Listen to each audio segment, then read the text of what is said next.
If you have been following the news, you already know the biggest story.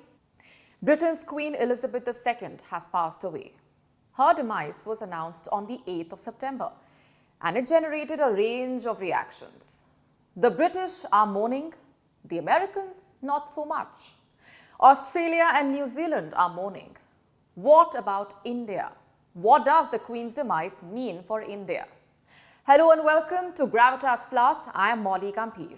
Elizabeth II was 96 years old. She ascended the throne some 70 years ago.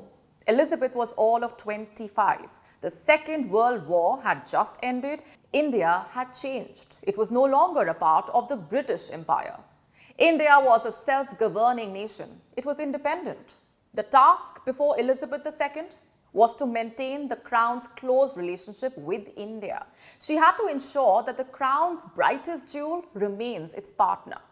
Elizabeth knew that this would be one of her biggest challenges when she ascended the throne. So even before the coronation, she began laying the groundwork. In 1947, newly married Elizabeth was accompanying her parents to a tour of South Africa. And there, she marked her 21st birthday and delivered a radio address to the Commonwealth. I declare before you all that my whole life, whether it be long or short, shall be devoted to your service and the service of our great imperial family to which we all belong. The future Queen's message was clear. The Commonwealth was going to be her priority. Elizabeth II ascended the throne on the 2nd of June 1953. Her coronation gown was embroidered with flowers representing the Commonwealth. India's then Prime Minister Jawaharlal Nehru attended the coronation, and soon after he gave his first ever television interview. It was to the BBC. Nehru was asked by the foreign editor of The Economist, "Is there going to be no criticism in India of your having come to the coronation?" "There was when I came," he said, adding, "and there will be no doubt when I go back, but I don't think it will amount to much." Then the editor of New Statesman and Nation asked him, "Mr. Nehru, we all understand very well indeed why India decided to be a republic within the Commonwealth, but what I think is a remarkable thing is why there is so little resentment in India towards the British in view of our past history." To that, Nehru replied, "Well, partly we don't, I suppose, hate for long or intensively." Nehru missed the bullseye, but he wasn't completely off the mark.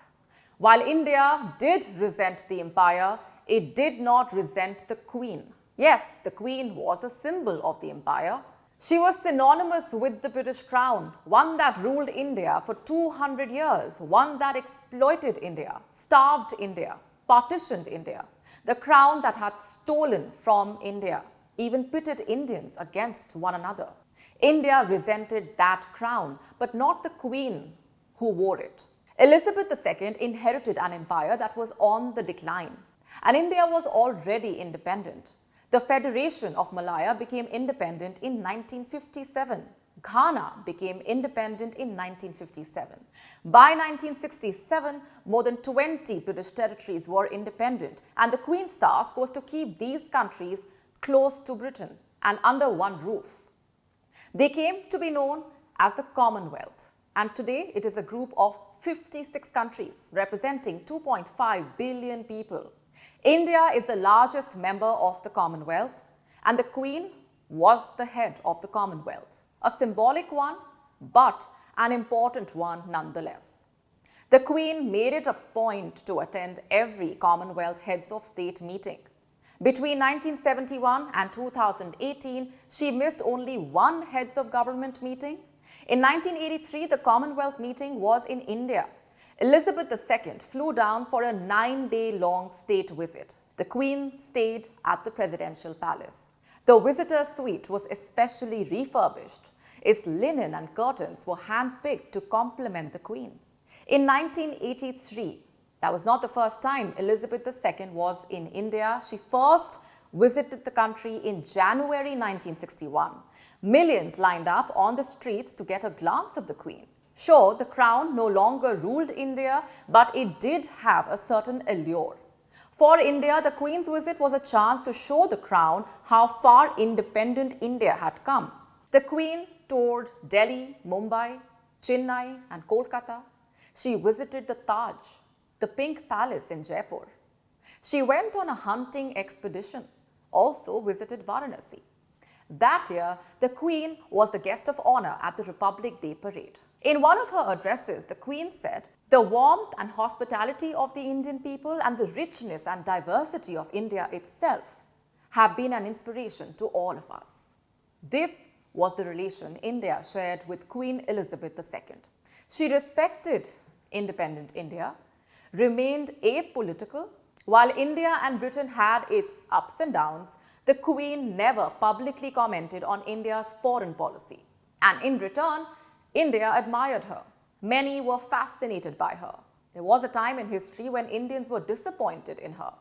This was during Elizabeth's third and final visit to India. The year was 1997. India was celebrating 50 glorious years of independence. The Queen's itinerary included a visit to the Jallianwala Bagh. In 1919, British troops had opened fire at an unarmed and peaceful crowd that had gathered at Jallianwala. Some 2,000 people were killed. The Queen was visiting the same site some 80 years after the tragedy, and many Indians were expecting an apology from the Crown. But the night before her visit to Jallianwala Bagh, the Queen stopped short of an apology. She told a banquet full of people, I'm quoting, "It is no secret that there have been some difficult episodes in the past. Jallianwala Bagh, which I shall visit tomorrow, is a distressing example, but history cannot be rewritten. However much we might sometimes wish otherwise, it has its moments of sadness as well as gladness. We must learn from the sadness and build on the gladness." Indians were not convinced. The next morning, a British newspaper observed, "The Queen is doing everything she can to make India like her, but so far, it does not seem to be working." Things went further south. Duke of Edinburgh, Prince Philip, popped an awkward question while on his way out of the Jallianwala Bagh. He reportedly asked an official how many people he thought actually died there in 1919. Prince Philip added that 2,000 seemed like an exaggerated death toll. But like Nehru said, Indians do not hate intensively. Through her 70-year reign, Elizabeth II hosted 3 Indian presidents: Dr. Radhakrishnan in 1963, R. Venkataraman in 1990, and more recently, Pratibha Patil. The Queen hosted a state banquet for her at the Buckingham Palace in 2009. Elizabeth II also delivered an address. She said, "Britain and India have a long shared history which today is a source of great strength in building a new partnership fit for this new century. But like you know, the long shared history was not really a pleasant one, and which explains why, even before the news broke of the Queen's demise, #Kohinoor was trending in India. Indians want Britain to return the diamond that sits atop the crown that the Queen wore. Today, India is mourning the Queen, not the crown. New Delhi has announced a day of mourning on the 11th of September.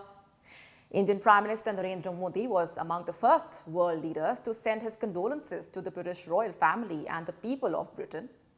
Her Majesty Queen Elizabeth II will be remembered as a stalwart of our times. She provided inspiring leadership to her nation and people. She personified dignity and decency in public life. So coming back to the question, what does the Queen's demise mean for India? It means the death of a global icon. It means empathizing with those mourning the British Queen. It means acknowledging that it indeed is the end of an era, the end of the second Elizabethan era.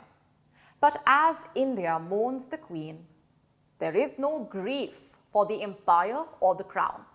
India still wants an apology for Jallianwala, and many still want reparations for the imperial loot and justice.